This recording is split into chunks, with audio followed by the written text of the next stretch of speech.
Hello there, Assalamu alaikum. Hope that you are doing great by the grace of Almighty. So আজকে আমি বোর্ডে white বোর্ডে বাংলা তিনটা বাক্য লিখেছি যেগুলো ইংরেজিতে ট্রান্সলেট করব।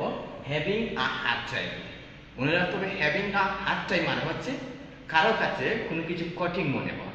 তো ফার্স্ট অফ অল আমি লিখেছি ইংরেজি শেখা আমার কাছে কঠিন মনে হচ্ছে।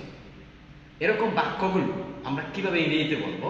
যারা রোজ ইংরেজিতে কথা বলে ওরা সবসময় এই ফ্রেজটা বেশি ব্যবহার করে, এই ইংলিশ স্পোকেন রুলসটা বেশি ব্যবহার করে। So let's see. ইংরেজি শেখা আমার কাছে কঠিন মনে হচ্ছে।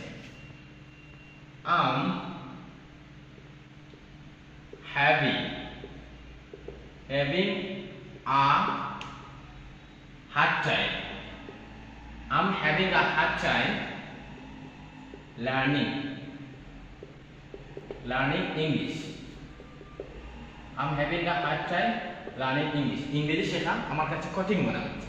কারণ দ্বিতীয় নম্বরে যে শাওনকে বোঝানো কঠিন মনে হচ্ছে। I'm having a hard time making Shaun understand.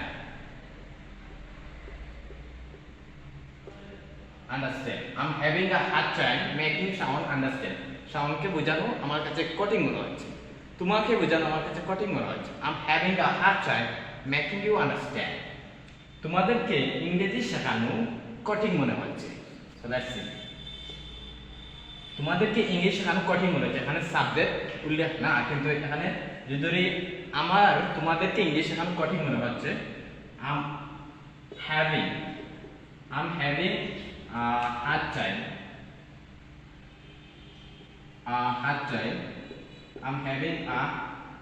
time teaching you English.